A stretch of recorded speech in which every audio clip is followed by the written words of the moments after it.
Good morning, and a warm welcome to your show, Sunny Mornings, Los Angeles. I'm your host, Melissa, and it's Monday, July 13th. You'll be interested to know. Today is National French Fry Day. This crispy celebration traces back to earlier potato love and honors the golden fry that brings smiles from coast to coast. Grab your favorite dipping sauce, share a batch with friends, and let's make today a deliciously fun Fry Fest celebrate with a smile. So now you know. And now, it's time for the Surf Report. Monday at Venice Beach. This morning it's looking clean with waves around 2 to 3 plus feet.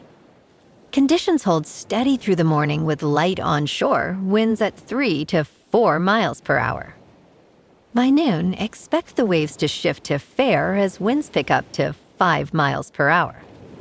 Later in the afternoon, conditions may become choppy with winds increasing to 8 to 9 miles per hour. Best time to ride is at 7 a.m. with a 1 foot incoming mid-tide when the south-southwest swell is 2 feet at 14 seconds and the onshore wind is 3 miles per hour. The first high tide on Monday will be 4 feet at 10:15 a.m., followed by a 2 foot low tide just after 2:30. The nearshore buoy at Santa Monica Pier reads 70 degrees for the water temperature. Conditions start with 2 plus feet of clean surf on Tuesday, ideal for all skill levels. Wednesday maintains the same size, with clean conditions early but choppy later in the day. Thursday sees a slight increase to 2 to 3 feet, with fair conditions early, though choppy in the afternoon as winds pick up.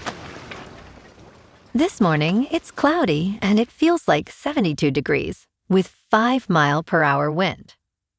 The sunset will take place at 8:06, and it will rise again tomorrow at 5:53. Looking ahead in the weather. Saturday will be mostly sunny with highs near 64 and a northeast breeze up to Skip.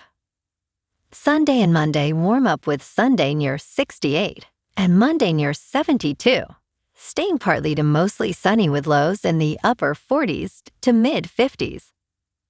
A slight chance of rain returns Tuesday afternoon into Tuesday night with highs near 71 and overnight lows around 57. Bonjour, food enthusiasts.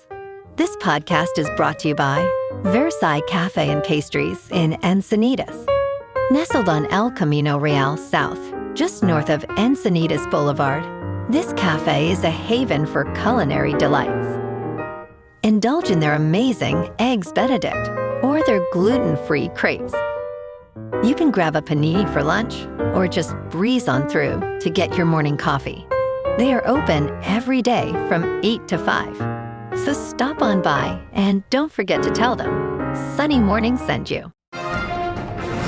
In local news, Metro LA's smart restroom company, Throne, has reached an impressive milestone of 1 million uses as of last week. The partnership between Metro and Throne began in 2023, launching high-tech toilets at 3 public stations. In preparation for the World Cup, Throne expanded its services, completing installations on June 4th, just before LA's first World Cup match on June 12th. Now there are 64 locations operating throughout the metro system, a significant increase from the few accessible restrooms previously available. In a celebratory social media post, Throne remarked, "Here's to the next million."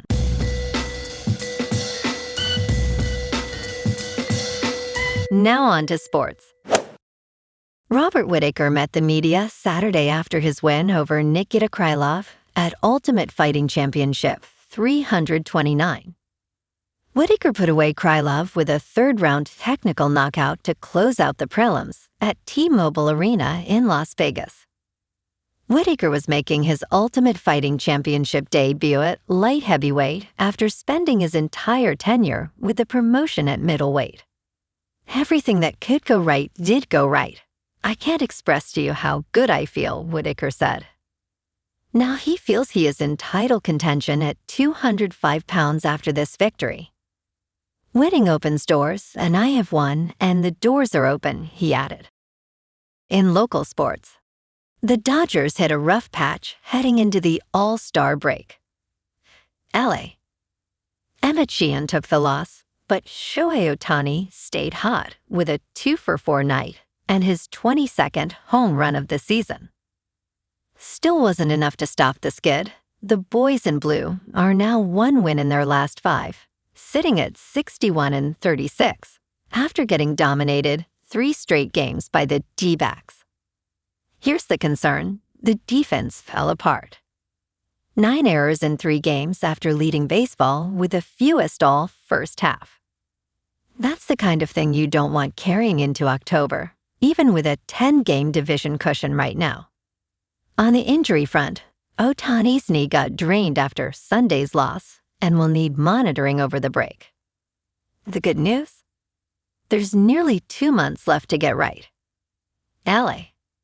The All-Star break comes at exactly the right time for a reset and some serious recalibration before the stretch run. In top news, an outbreak of an intestinal illness causing extreme illness has been detected in 31 states, according to federal health authorities, but the source is still under investigation. As of Thursday, the Centers for Disease Control and Prevention reported 843 cases of cyclosporiasis, the gastrointestinal affliction caused by the parasite Cyclospora. However, the actual number of infections is likely much higher, as many recover without medical treatment. Health officials from California to Texas to Florida have reported cases of cyclosporiasis since early May. Cooking produce effectively prevents infection, as heating food to 158 degrees Fahrenheit kills Cyclospora. In business news, Salesforce rarely draws a downgrade from 2 research firms at once, but this week it did. On Thursday, July 9th, KeyBank Capital Markets and Bernstein downgraded Salesforce to a hold, causing the stock to fall roughly 3% to 4% at its low, before steadying the next day. Both firms expressed concern that the adoption of Agentforce, the company's flagship artificial intelligence agent platform, is progressing more slowly than expected. A recent survey revealed that more chief information officers plan to trim Salesforce spending over the next year than raise it. This trend raises caution across other software names as well. In crypto movement, Bitcoin is up 1% over the weekend to about $64,000. Ethereum is up 3% to just over $1,800. And XRP is down 1% to $1.09. Moving on to a more local vibe. In our community spotlight on health and wellness, we are working with a national Pilates studio to bring you some free classes, so listen up. Check out Club Pilates, with several locations in the San Diego area. Pilates presents a comprehensive wellness approach, cultivating strength, reducing tension, and elevating mental well-being. Scientific research affirms its benefits. So now you can check out Club Pilates for a free class, with locations in Encinitas, Solana Beach, Oceanside, La Jolla, and more. Just be sure to tell them Sunny Morning sent you by. And now, back to the show. Let's talk tech. The Chinese space age is upon us. The People's Republic is pioneering various space initiatives, solidifying its role as a power player in Earth's orbit and beyond.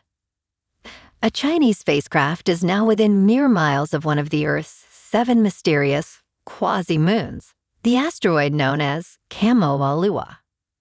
Launched in May of 2025, the Chinese spacecraft Tianwen-2 is now just 12.5 miles from the asteroid's surface. After traveling around 620 million miles, the craft will spend nearly a year studying the asteroid before attempting to scoop up samples. Should it succeed, China could become the 3rd country to pull a sample from an asteroid.